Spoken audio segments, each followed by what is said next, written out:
Hey YouTube! So you guys know that my name is Tyler Patterson. I'm the owner of a company called Powerhouse Investments LLC, where I teach and show people how to trade currencies within the foreign exchange market. And today what we're going to get into is a video that is called Maximizing Profits. So if you did not watch my last YouTube video, which was actually how to count pips, since that is the first step to being able to maximize profits, I need y'all to pause that, go watch that video, and then come back to this video. Hopefully, I could figure out some type of way to either add it into the, I know you can add end cards to your YouTube video. I'm not that techie, but hopefully I'll figure out a way that I can add that end card into this YouTube video so you guys can actually see the video and you won't have to do any work, and then y'all can just get into this. But today, I'm gonna tell y'all how to maximize y'all profits. So what exactly is maximizing profits? So maximizing profits is taking the same trade idea, but making more money off of a trade to secure a better entry point. Let me write that up here. To secure a better entry point, right? So, all right. So this whiteboard is more for me than it is for y'all because I lose my train of thought so easily. But hopefully y'all can see everything that's on here and pause the video and do what y'all gotta do. But the first thing that I'm gonna do when I get into this video is I'm actually gonna do something new on my page, and that's give y'all some vocab. So if y'all got y'all notes out, write down these vocab words before I get started. Remember, I said maximizing profits is a way to make more money on the same trade idea using the strategy that's in this video, and I'm gonna make it all make sense to y'all. And then yeah, so let's get into it. The vocab, the first one is a spread, right? So the spread is the amount of money that the broker charges you to get into the trade due to the fact that they give you leverage, right? So when you're picking your leverage for your trading account, you often want it to be the highest. Most of the time, if you're not working with a lot of capital, because it allows you to get into more trades. And if your spread was 1-to-1, you would not even, get broker fees. But since you have to borrow leverage from the broker, they get their money basically back from you in the spread. So each time you get into a trade, your trade will automatically start off in the negatives because of the spread fee that you have to pay the broker, and they take it off the top. So if you get into a trade and then you immediately close it 1 second later, it does not matter because you will still get charged. It's kind of like the base fare for an Uber. So say you got a call to Uber and you put the Uber for the same address, like to your house, from your house into your house. You will still get charged $5 just to sit in that Uber, just because Uber or Lyft have to take their fee off the top, right? And then everything extra is for the actual driver. So next vocab word is drawdown. So drawdown is when your trade goes in the opposite direction of what you want it to before it actually goes into the positive, right? So that could be if you're in a sell, a trade going up before it shoots down, or if you're in a buy, if a trade goes down before it shoots up, right? Pips. PIP stands for point and percentage. It is the way that we measure the market. So you measure people's bodies by saying there are blank inches or blank feet, or X amount of feet, X amount of inches. You say the market, has went a certain amount of pips to measure the movements. Now this could be up or down. It does not matter. Even if it's up or down, there are negative pips. There are only no, I'm not gonna say that. There are positive movements to correlate with the amount of positive money, right? So if you in a sale and you say my trade went 50 pips, that would be still positive for you, but just going in a downwards direction. If you're in a buy and you say my trade went for 50 pips, that's upwards in a positive, right? Negative will be whenever you're in the red, so that could be in either direction as well. And then entry point is the point in which you got into a trade, right? So now that we went over all the vocabulary, I'm going to give the strategy that I have for maximizing profits, right? After I give you guys the strategy, I'm going to give you guys the reason, the why behind it. So y'all basically know why we do this and how we're able to make more money, right? So I'm going to write this right here so I don't forget. Why, how, right? So the first repop. A repop is basically when you get into the same trade idea, but you get in the trade another time, right? So if you in a singles chat or something like that, or if you're trying to learn how to trade on your own, you don't have to just get into one trade one time. You could get into the same trade, but just a different entry. So you would have like multiple entry points on your MC4 screen. So the first repop, we're only talking about Forex pairs here, should be most of the time 10 to 15 pips from your original entry point. So that's why I said y'all gotta watch the pip video first, because if you don't know how to count pips, this video will probably be kind of difficult for you, right? And then your second entry, your first entry should be around 10 to 15 pips.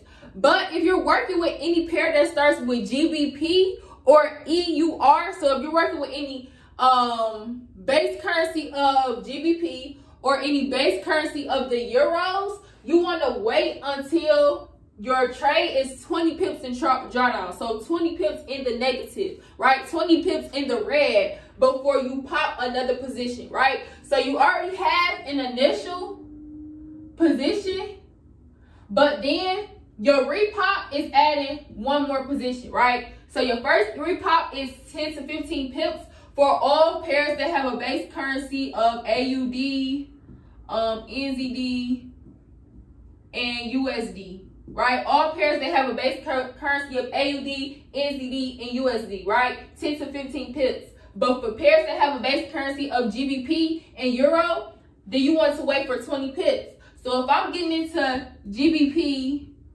USD, I'm going to go with rule B, right? I'm going to wait till it's 20 pips into drawdown because GBP is the base currency, not the USD, right?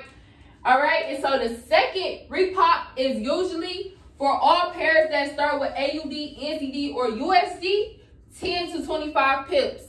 For the pairs that start with GBP and USD, we want to do 30 to 40 pips in drawdown before we add another entry, right? So that's another entry. So for the same trade idea, so say I call a signal to my team. If you don't know, a signal is something when I tell my team when to buy and when to sell specific currencies in the market, right? Say I call a signal to my team and I say buy USD CAD, stop loss is -1, take profit is 5, entry point is 3, right? This will not be real numbers, but I'm trying to make it as simple as possible, right? So, you know, my initial entry, which will be this one, will be 3, and then let's say I repop at 1 and at 0. Those will be my added on entry points, right? So you have to know how to count pips to make this method actually effective, because if you don't, you'll probably just be popping entries whenever you see yourself in the red, and that's really not gonna help, right? But I'm gonna let y'all know why we actually choose to repop entries to maximize our profits, right?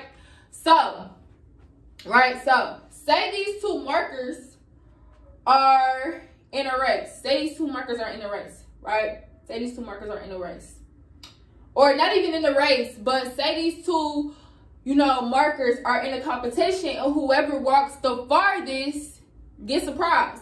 And the pink marker starts back here, and they have to make it to this board. So the pink marker starts right here. The purple marker starts right here, right? The purple marker starts right here. The pink marker starts right here. And they're in a competition till whoever walks the farthest, and they get blind starting points, right? Well, this pink marker only has to go this far to the board. This purple marker only has to go this far to the board. But this pink marker has to go all the way down here. So naturally, this pink marker will win. Okay, now let's apply that to the actual foreign exchange market, right? So this purple marker is your initial entry. This pink marker, say, is your repop 1. I can't do a repop 2 because I don't have like 3 hands. But this is your repop 1, right? So this is your initial entry, right? So the distance from here to the board, let's say those are pips. So every time you go up, you're increasing in the amount of pips that you catch. So boom, going to the board, this many pips. Let's say this is 20. But if I start back here, I'm going to catch way more pips going all the way to the board, right? And so that is why we repop entries to maximize profits, because I still had the same trade idea. I'm still seeing the same things within the market, but the entry point that I got in, I might have gotten in too early. The market might not have been perfectly ready. You know how you take the food out the oven, right? You got to check on it and it ain't ready yet. But you still got to go through putting it in the oven first for it to even warm up. But it's not all the way done. That's the same thing right here. The market is not all the way done moving, right? In the direction, in whichever momentum direction that it had. So, you know, you might be, boom, you right here when you start off. You got to go up here. This is where you repop your entry. And then you're going to go back. You're going to go back. Boom, right? And you're going to hit it, right? But this market right here is going to go way past that. Way past that. Right? Way past that. So this is actually a 3-part video because this is the maximizing profit side. And I'm actually going to show you guys how to secure your profits as well.